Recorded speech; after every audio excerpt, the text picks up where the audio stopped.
चित चोर प्रभु जय जय माखन चोर।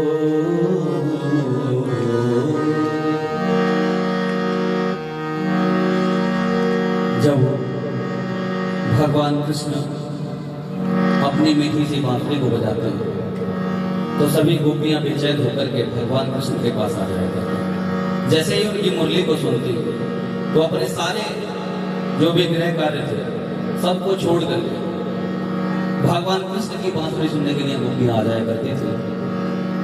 तो एक दिन भगवान कृष्ण से सभी गोपियां अचानक से कहने लगी, हे गोविंद, आपने इस बांसुरी को बजाना कहां से सीखा है?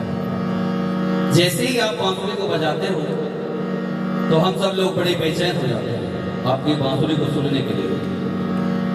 तो भगवान से पूछती है, गोविंद, आपने इस बांसुरी को बजाना कहां से सीखा है? गोविंद, जरा हमें भी बताइएगा कि आपने इस बांसुरी को बजाना कहां से सीखा है?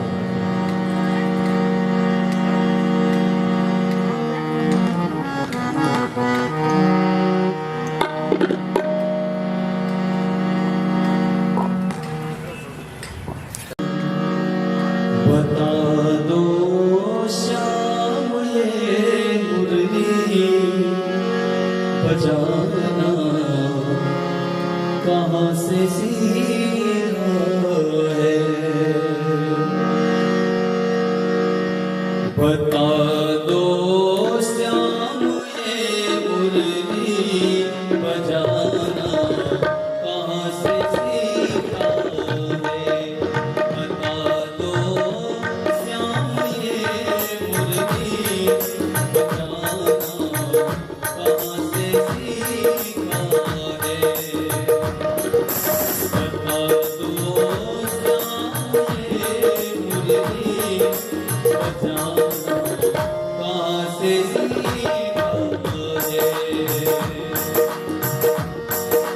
बता दो श्याम ये मुरली बजाना कहाँ से सीखा है?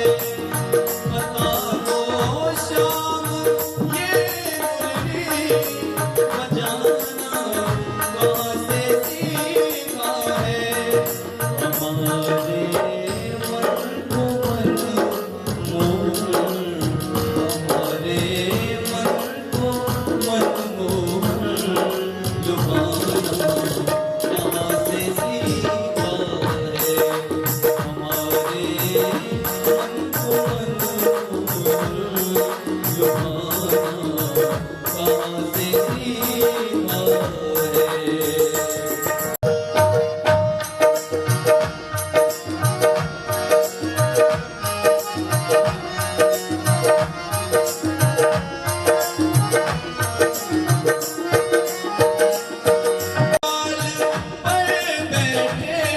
बजाने मनहरण मुरली चैन दिल का गया मेरा, रात की नींद भी हर ली। चैन दिल का गया मेरा, रात की नींद भी हर ली। गोपियां दौड़ कर आए, गोपियां दौड़ कर आए, बुलाना कहाँ से सीखा है? गोपियां दौड़ कर आए, बुलाना कहाँ से सीखा है? बता दो श्याम ये मुरली बहुत व्याकुल है मेरा मन।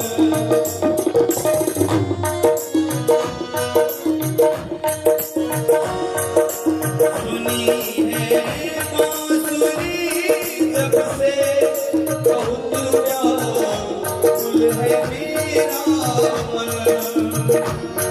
कह रही है सभी गोपियां, गोविंद जब से आपकी बांसुरी को सुना है बड़ा व्याकुल मन हो रहा है। हे गोविंद चले आओ मेरे मोहन रतन साओ चले आओ मेरे मासी मेरे प्रियतम मेरे मासी सताना कहाँ से सीखा है मेरे प्रियतम मेरे मासी सताना कहाँ से सीखा है बता दो श्याम मेरे मुरली बजाना कहाँ से सीखा है बता दो श्याम मेरे मुरली बजाना कहाँ से सीखा है।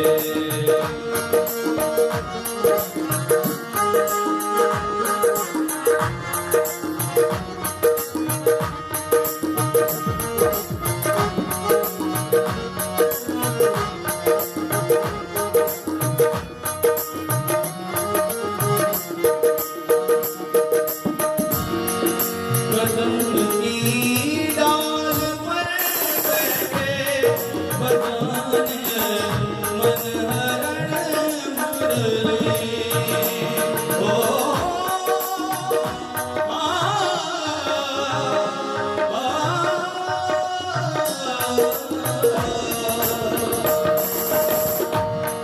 कदम की डाल पर बैठे बजाने मन हरण मुरली चैन दिल का गया मेरा रात की नींद भी हरवी चैन दिल का गया मेरा रात की नींद भी हरवी गोपियाँ तोड़ कर आए गोपियाँ तोड़ कर आए बुलाना कहाँ से सीखा है बता दो श्याम मेरे मुरली बजाना कहाँ से सीखा है बता दो श्याम मेरे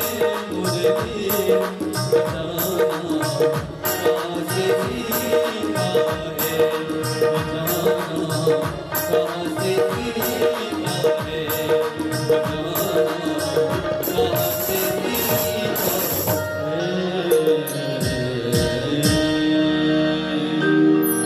बोलिए वृंदावन बिहारी लाल की जय।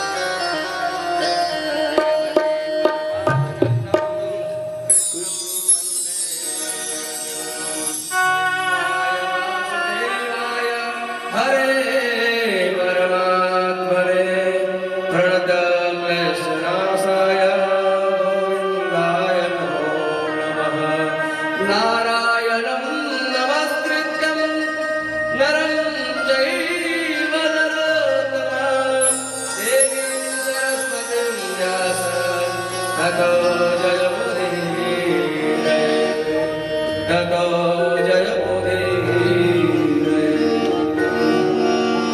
आकाशात्पतितं तोयं यथा गच्छति सागरे। बोलो व्यास भगवान की बोलो भागवत महापुराण की सभी आपकी करेंगे।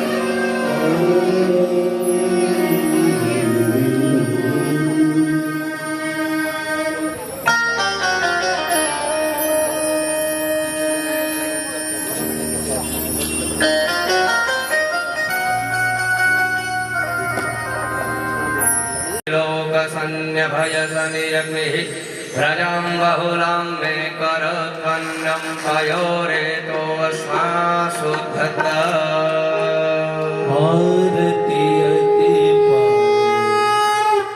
वन पुराण की आरती अति पावन पुराण की धर्म के ज्ञान पाल की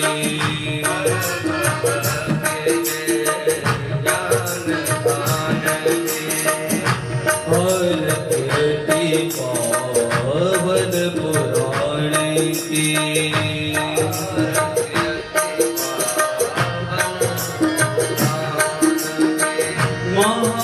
महापुराण भागवत निर्मल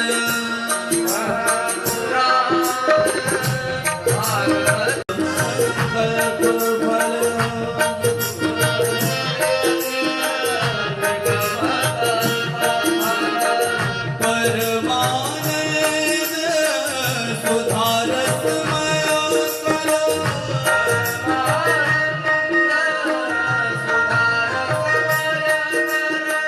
लीला रति रस रस निधान की आरती अति पावन पुराण की आरती अति पावन पुराण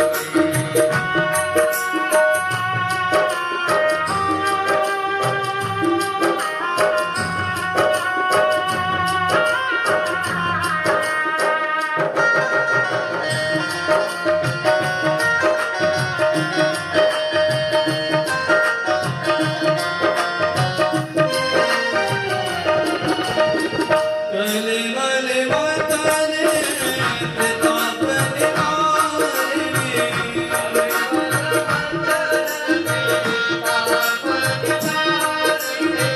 जन्म मृत्यु मया भव भयारिणी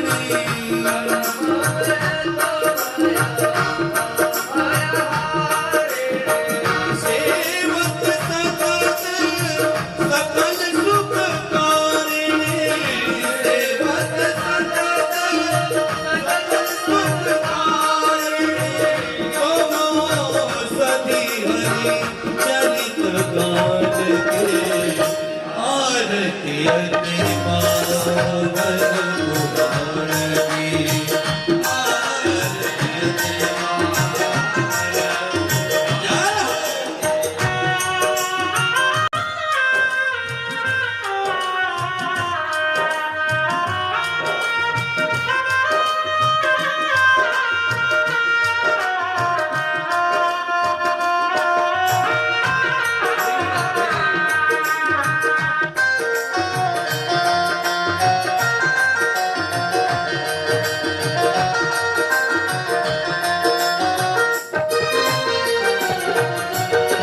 विषय विलास विमोह विनाशिनी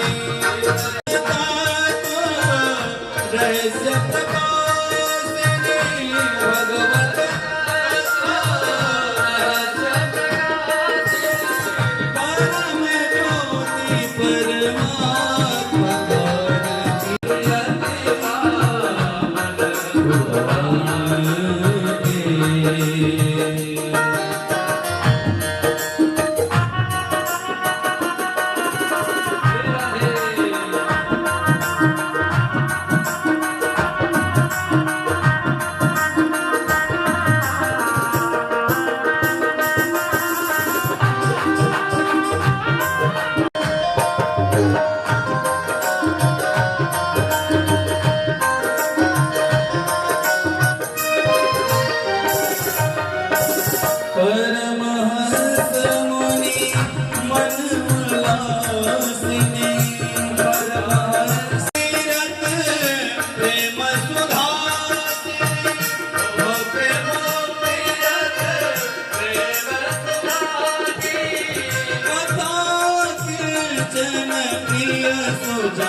सुंदर रूप बनाया कि सभी गोपिकाओं के साथ नंद बाबा के महल में प्रवेश की।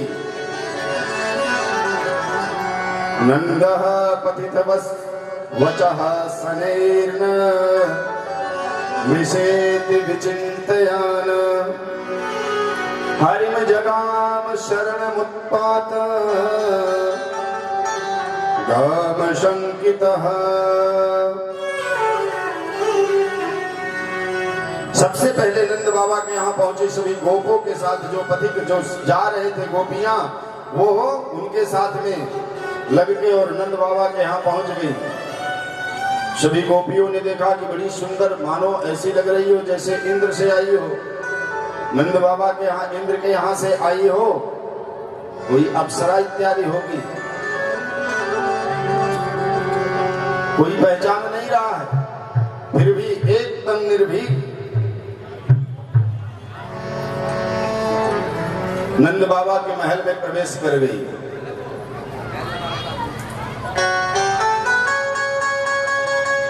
भगवान ने देखा, भगवान देखते ही समझ गए कि सर्वप्रथम मामा ने पूतना मासी को भेजा है। सुखदेव जी कहते हैं, राजन, भगवान अपने दोनों नेत्रों को बंद कर लिए।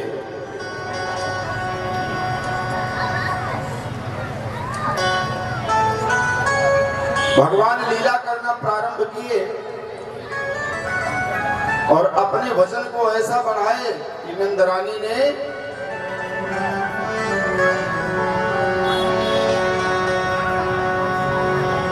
लाला को पूतना की ही गोद में दे दी।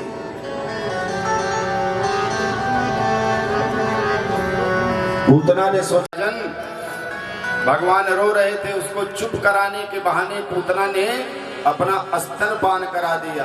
कथा बहुत है, आज गोवर्धन पूजा है और शायद गोवर्धन भगवान बनाए भी जा रहे हैं। बोलिए जय जय श्री राधे। पूतना ने अपना स्तनपान कराया। सुखदेव जी कहते हैं, राजन, जैसे ही अपना स्तनपान कराया पूतना ने, भगवान आंखें बंद करके स्तनों को पान करना प्रारंभ किए और धीरे धीरे पूतना के प्राणों को पीने लगे। जब पूतना को दर्द प्रारंभ हुआ तो पूतना कहने लगी, सा मुंच मुंच सा मुंच मुंचालमिति प्रभाषिणी निष्पीड्यमानाखिल जीव मर्मणि विविध्य नेत्रे। उसे छोड़ता नहीं हूँ और छोड़ना होता है तो उसे पकड़ता नहीं हूँ, इसलिए मासी मैं अब छोड़ने वाला नहीं हूँ। ऐसा भगवान पूतना के प्राणों को पीना प्रारंभ किए। पूतना अपने दर्द में व्याकुल होकर और राक्षसी के रूप में आ गई, अपने रूप में आ गई। आकाश मंडल से उड़ते हुए भगवान को ले गई और जब भगवान पूरे प्राण को पी गए तो पूतना 6 कोस में गिरी। कितने? 6 कोस में। गोपू ने देखा पूतना लाला को लेकर जा रही है, अपने हृदय से लगाया और ब्राह्मणों को बुलाकर नजर उतरवाई और सभी गोपों ने मिलकर पूतना के शरीर को कई भागों में काटकर और उसका दाह संस्कार किया, उसको जलाया। और जब जलाने लगे तो उसके शरीर से सुंदर सुगंध निकलने लगा। इतना किसी के शरीर से सुगंध कैसे निकला? सुखदेव जी ने कहा, राजन, ये कोई और पूतना नहीं है, वही पूतना है। बले परम भक्तस्य सुता ध्यायै वामनो हरि नमो रस्तुते भूयान। मन इच्छा पूरी होगी, लेकिन जब भगवान विराट रूप में आकर 14 भुवन को ले लिया 3 पग में, तब उसके हृदय में, उसके मन में यह जगा कि ऐसे छलिए को, जिसने हमारे पिता को लूट लिया, निर्धन बना दिया, उसे तो विष का लेपन करके दुग्ध पिला के मार देना चाहिए। भगवान ने कहा ये भी पूरा होगा। वही रत्नमाला नाम की बलि की पुत्री है, जो आज पूतना के रूप में आई है और भगवान दोनों वरदानों को पूर्ण कर रहे हैं। बोले इसके शरीर से महक क्यों निकला? सुखदेव जी ने कहा राजन, पहले भाव के प्रभाव से। पहला भाव कैसा था? पहला वात्सल्य कैसा उमड़ा? भगवान को पुत्र बनाने का। और जिसे भगवान स्पर्श कर ले एक बार, उसका शरीर तो वैसे ही महक उठता है, उसके शरीर से तो वैसे ही सहजता से ही सुगंध निकलने लगता है। हे राजन, इसलिए पूतना के शरीर से आज सुगंध निकल रहा है। पूरा ब्रजमंडल पूरे ब्रजमंडल का वातावरण शुद्ध हो गया है। सुखदेव जी कहते हैं राजन, इसी क्रम में नंद बाबा के यहाँ बधाई इत्यादि हो रहे थे। सभी गोपगण बैठ करके बधाई गा रहे थे। जब कंस को पता चला मेरी बहन पूतना मारी जा चुकी है, तो कंस ने पुनः अपने गणों को भेज दिया शकटासुर को। भगवान ने देखा कि मामा ने एक और दूत भेजे हैं, तो भगवान पुनः लीला करना प्रारंभ किए और माता यशोदा ने भगवान को पालने में सुला दिया। जो पालना सकट के नीचे रखा हुआ था और भगवान को सभी गोपियां बड़े ही प्रसन्न मन से आनंदित होकर गीत गाकर झूला झूला रहे हैं। अरे झूम झूम झूलों पे झूले नंदलाला, झूम झूम झूलों पे झूले नंदलाला, इन्हें झुलाने आई आज ब्रज की बाला। झूम झूम झूलों पे झूले नंदलाला, झुलाने आई। झूम झूम झूलों पे झूले नंदलाला।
नंदलाला तुझे झुलाने आई आज ब्रज की बाला तुझे झुलाने आई अरे झूम झूम झूलों पे झूले नंदलाला तुम झुलाने आई आज ब्रज की बाला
अंबर के राज हो तेरा तू सारे जग का खेवैया अंबर के राज हो तेरा तू सारे जग का खेवैया रूप तेरा मतवाला तुझे झुलाने आई आज ब्रज की बाला झूम झूम झूलों पे झूले झूम झूम झूलों पे झूले नंदलाला तुम झुलाने आई आज ब्रज की बाला झूम झूम झूलों पे झूले नंदलाला तुम झुलाने आई आज ब्रज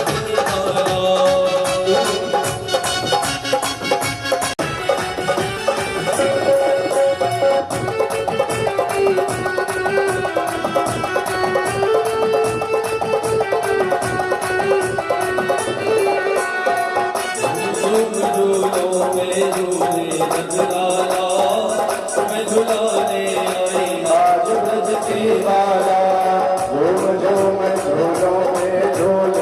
नंदलाला तुम झुलाने आई आज ब्रज की बाला तुम झुलाने आई आज ब्रज की बाला तुम झुलाने आई आज ब्रज की बाला तुम झुलाने आई आज ब्रज की बाला तुम झुलाने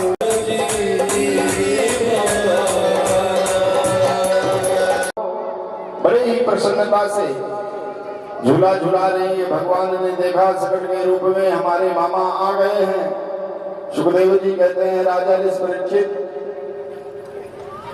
भगवान का झूला सकट के हमारा उद्धार भगवान के हाथों द्वापर में होगा और तुम्हें मुक्ति मिल जाएगी।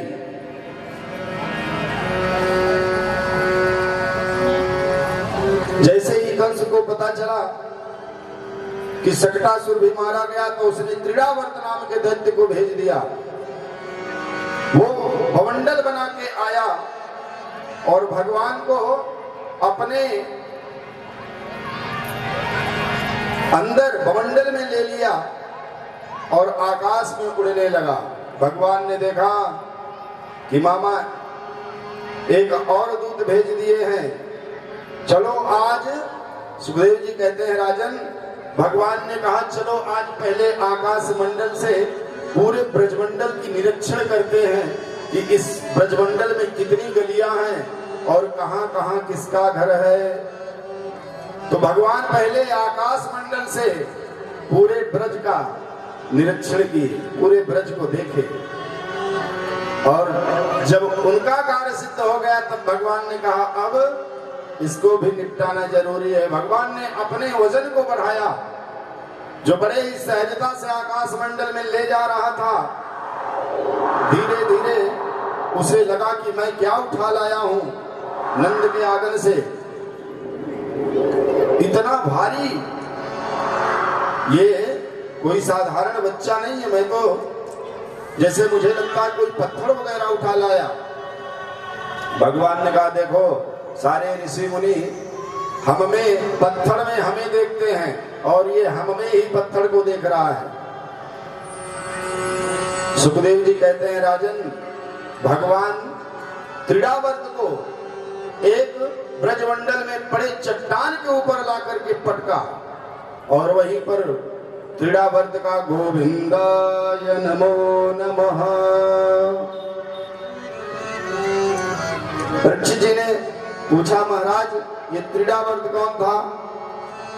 सुखदेव जी ने कहा वात देवस्तुते भूयाद व्यतीते चा चक्षुषांतरे वैवस्वतांतरे मुक्तिर् भविता च पदाहरे।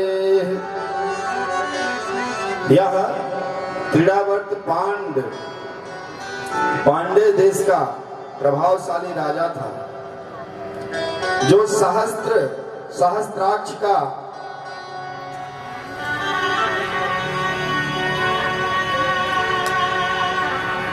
राजा था। एक समय वह गंधमादन पर्वत पर अपनी स्त्रियों के साथ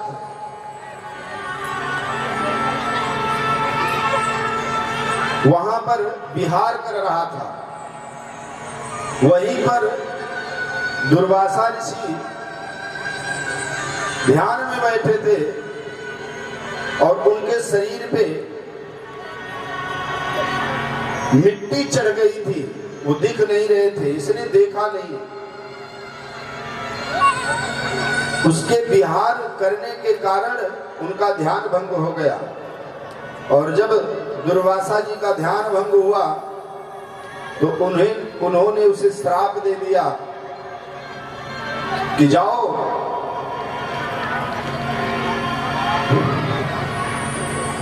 तुम दृढ़ हो जाओ। बाद में जब प्रसन्न हुए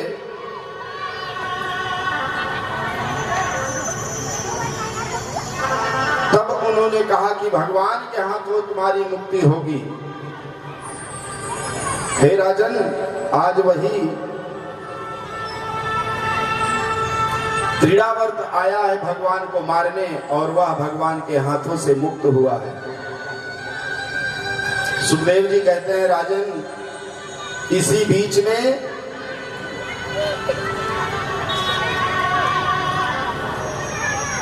गोकुल में गर्ग जी आए। गर्ग पुरोहितो राजन यदु नाम सुमहातपा ब्रजम जगाम नंदस्य वासुदेव प्रचोदिता। उन्हें पता लगा कि नंद बाबा के यहाँ लाला हुआ है, तो वो नंद बाबा के यहाँ आ गए।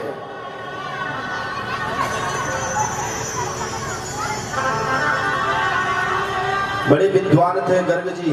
नंद बाबा ने देखा कि आज यदुवंशियों के पुरोहित गर्ग जी आए हैं, तो चल करके अपने लाला का भविष्य जानते हैं और इतने विद्वान हैं कि इन्हीं से ही हम अपने लाला का नामकरण संस्कार भी करा लेते हैं।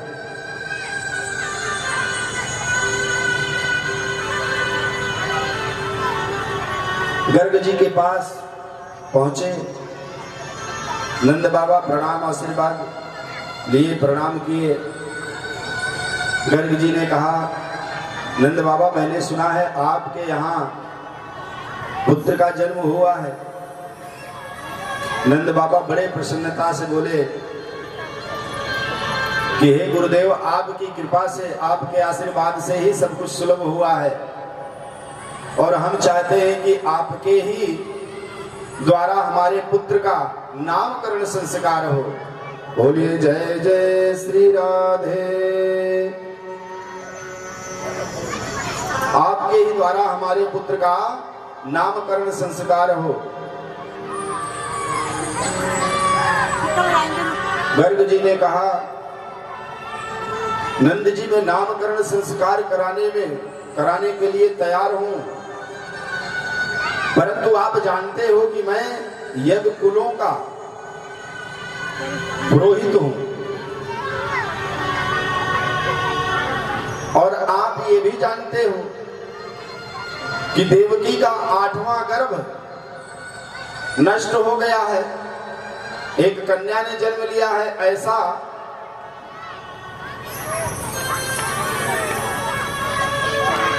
कंस ने उसे जब मारने चला तो वो कहकर गई है कि ब्रजमंडल में ही वह जातक है जो तुम्हें मारेगा। बोलिए जय जय श्री राधे।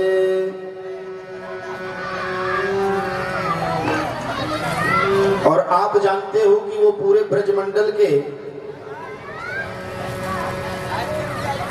जातकों को मरवाने का प्रबंध बना चुका है, और यदि मैंने आपके लल्ला का नामकरण संस्कार किया तो वो समझ जाएगा कि यही लल्ला है, कहीं आपके पुत्र को न मार दे आकर। नंद बाबा विचार किए, बोले गुरुदेव फिर क्या करे? बोले आपके यहाँ जब से लल्ला आया है उत्सव ही उत्सव चल रहा है, लेकिन मैं ये चाहता हूं कि अपने पुत्र का नामकरण आप बिना उत्सव के करें। भगवान का एक कार्य केवल यही है नामकरण, जिसमें उत्सव नहीं हुआ, बड़े शांति से हुआ। सुखदेव जी कहते हैं, राजन भगवान का नामकरण गौशाले में ले जाकर, गर्ग जी ने कहा कि गौशाला सबसे पवित्र स्थान है, और उसी स्थान पर चले और वही नामकरण करें। गौशाले में ले जाकर शांति पूर्वक नामकरण संस्कार किए।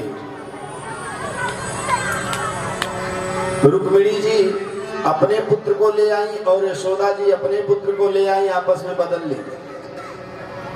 उनके मन में विचार आया कि चलो हम देखते हैं कि बाबा कितने बड़े ज्ञानी है, बड़ा नाम सुना है इनका।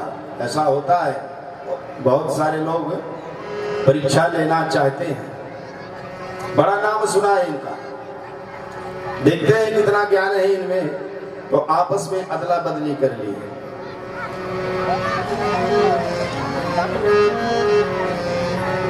अदला बदली करके बाबा के समक्ष पहुंच गए और बाबा से पूछा कि बाबा मेरे पुत्र का भविष्य क्या है, या आप बताने की कृपा करें।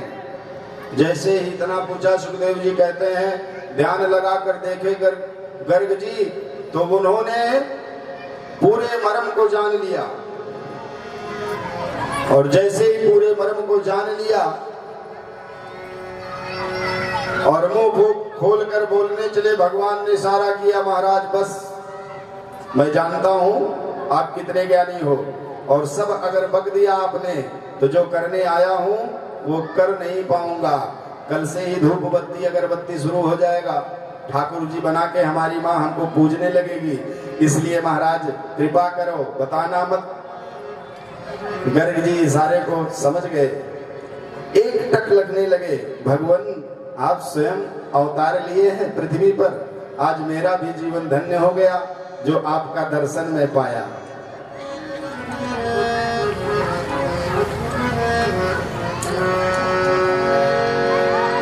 गर्ग जी ने कहा, माते ये साधारण बालक नहीं है जो आपके गोद में है, वो साधारण बालक नहीं है, वो पूरे भूमंडल पे राज्य करेगा, ऐसा सामर्थ्यवान है। सुंदर ज्योतिष किया वहां पर गर्ग जी ने, और भगवान का नामकरण किया।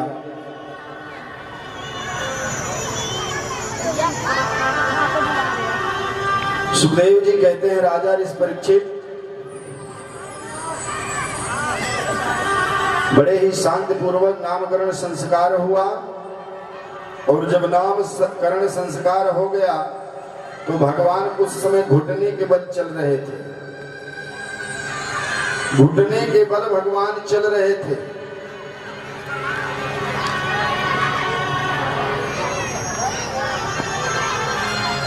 और सभी जितने भी ब्रजमंडल के गोप थे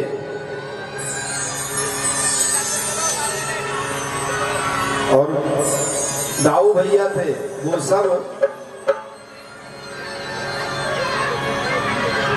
भगवान के साथ ही खेल रहे थे। भगवान के मन में आया कि मैं ब्रजमंडल में आया हूं और आज यहाँ के ब्रज रज को शुद्ध कर देते हैं। जो दोष ब्रज के ब्रज रज में है उसे समाप्त कर देते हैं। तो सबसे पहले भगवान ने ब्रज की भूमि से मृतिका उठाकर अपने मुख में डाल दिया। शुद्ध करने के लिए भगवान ने अपने मुख में मृतिका डाला। गोपों ने देख लिया। गोपों ने कहा, दाऊ भैया, कन्हैया ने आज मिट्टी खाई है। दाऊ भैया ने कहा, क्यों कन्हैया मिट्टी खाई है? बोले, हाँ खाया हूं। बोले, चलो अभी मैं मैया से बताता हूं। भगवान ने कहा, जाओ कह दो, जाओ कह दो।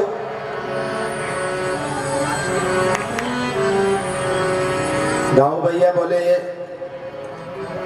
अच्छा हमको चमका रहा है। दाऊ भैया ने कहा, भी डांट पड़ेगी।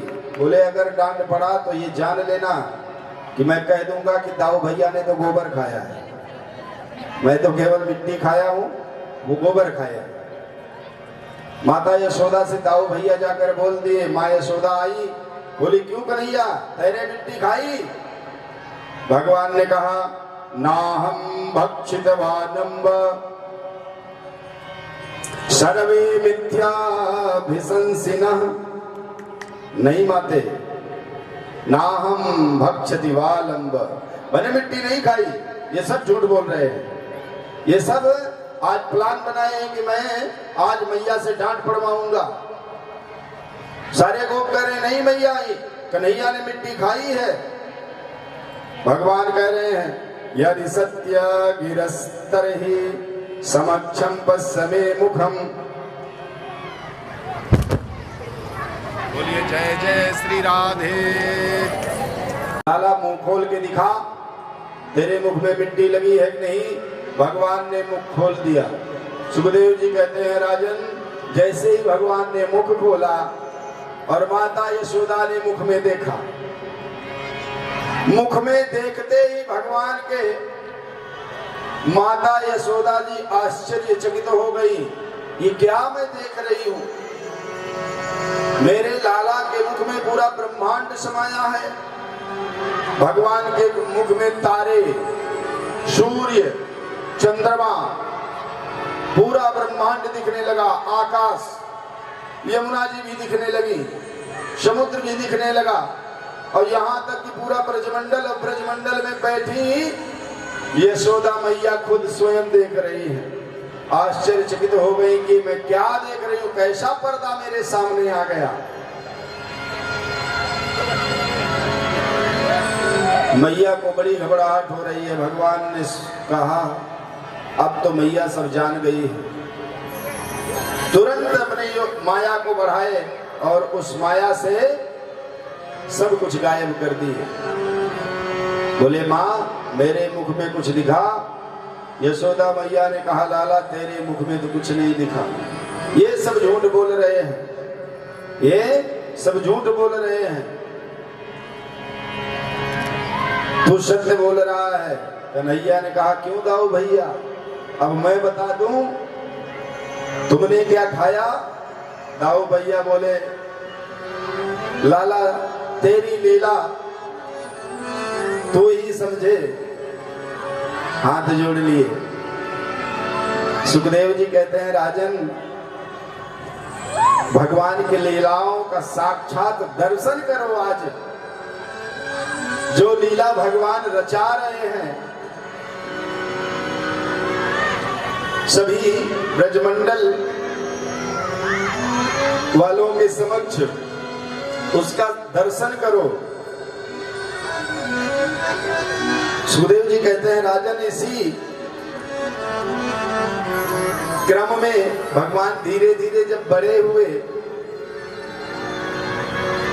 तो भगवान के मन में आया कि अब पूरे ब्रजमंडल में सभी गोपों के साथ मिल करके सबको परेशान करना है। तो भगवान ने सबसे पहले अपने यहां चोरी प्रारंभ की। कैसे? सुखदेव जी कहते हैं राजन, एकदा गृहदासीसु यशोदानंद गेहिनी कर्मंतर नियुक्तासु निर्ममंथ स्वयं दधि। एक बार यशोदा मैया के यहाँ एक दासी जो दधि मथने के लिए नियुक्त थी वो नहीं आई। एकदा गृहदासीसु, वह दासी नहीं आई। यशोदा मैया ने सोचा लल्ला का माखन खाने का समय हो गया, इसे खिलाने के लिए ताजा ताजा माखन निकाल लें थोड़ा सा। वो स्वयं दधि मथने लगी। वो स्वयं दधि मथने लगी। मैया को दधि मथते देख भगवान से रहा नहीं गया। भगवान लीला करना शुरू कर दिए और सबसे पहले भगवान ने रोना प्रारंभ किया। यशोदा मैया ने कहा, लल्ला क्यों रो रहा है? बोले, माँ मुझे भूख लगी है, मुझे माखन दो। मैया ने कहा, बेटा अभी ताजा ताजा माखन निकालती हूँ फिर खिलाऊंगी। भगवान बोले, ना मुझे माखन अभी चाहिए। अच्छा बच्चे, आपके यहाँ भी आपके बच्चे ऐसे ही जिद करते होंगे। भगवान ने पूरा सुख यशोदा जी को बच्चे का दिए।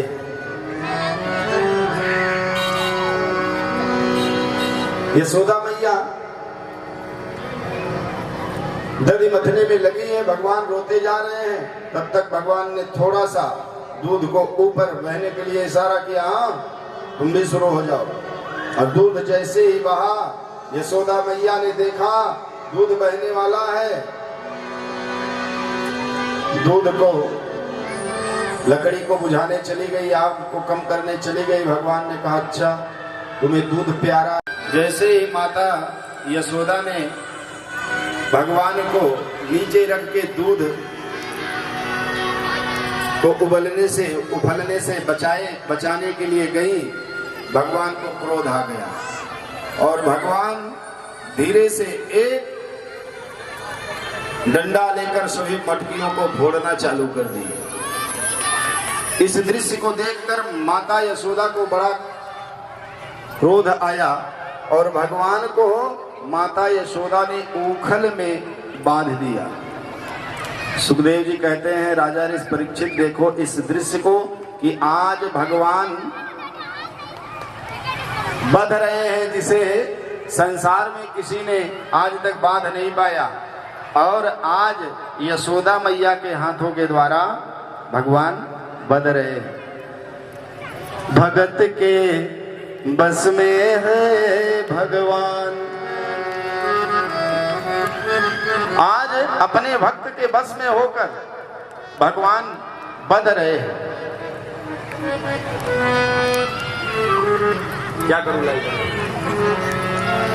एक बार जो करना हो कर दिया करो, बार बार तो बुझाया करो, इस तरह होता है।